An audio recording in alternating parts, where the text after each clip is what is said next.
ایک بار کی بات ہے کہ ایک انتہائی خوبصورت اور ہرے بھرے جنگل میں کیتو نام کا ایک لڑکا رہتا تھا۔ کیتو جب بہت چھوٹا تھا تب وہ اپنے ماں باپ سے بچھڑ گیا۔ تب سے لے کے اب تک کیتو کی پرورش اس جنگل نے اور اس جنگل کے جانوروں نے ہی کی۔ کیتو جنگل کو اپنا گھر سمجھتا تھا اور جنگل کے تمام جانور اس کے دوست تھے۔ کیتو کے پاس ایک خاص ہنر تھا کہ وہ جانوروں کے ساتھ بات چیت کر سکتا تھا اور ان کی زبان سمجھ سکتا تھا۔ اس لیے جنگل کے تمام جانور اس کے بہت اچھے دوست تھے۔ وہ سارا دن جنگل کے جانوروں کے ساتھ کھیلتا اور مزے کرتا تھا۔ ایک بار کیتو کے جنگل میں ایک انتہائی خشک سالی آئی۔ ندی نالے سوکھ گئے اور پیڑ پودے مرجھانے لگے، جسے دیکھ کر تمام تر جانور بہت زیادہ پریشان رہنے لگے۔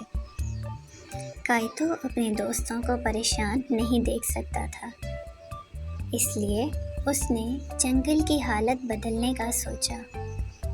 کیتو کو ایک بوڑھے ہاتھی نے بتایا کہ جنگل کی حالت بدلی جا سکتی ہے اگر جنگل کا واٹر کرسٹل ڈھونڈ کر واپس لایا جائے جو بہت عرصہ پہلے کہیں کھو گیا تھا۔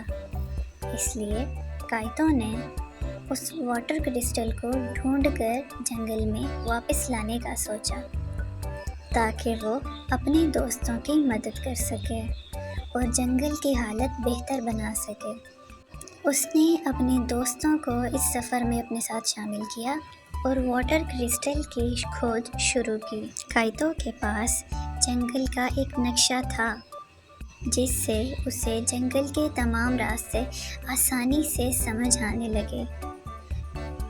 کیتو ویسے تو اس جنگل کے کونے کونے سے واقف تھا، لیکن پھر بھی اسے جنگل میں اس سفر پر بہت سی مشکلات کا سامنا کرنا پڑا، لیکن اس نے ہمت نہیں ہاری اور اپنے دوستوں کی مدد سے ان تمام مشکلات کا ڈٹ کر سامنا کیا۔ کیتو کے لیے ایک بڑا مسئلہ یہ بھی تھا کہ کچھ جنگلی لٹیرے اس واٹر کرسٹل کو ڈھونڈ کر چرانے کا خواب دیکھ رہے تھے۔ اس لیے کیتو کو اس میجک کرسٹل کو ان جنگلی لٹیروں سے پہلے ڈھونڈنا تھا۔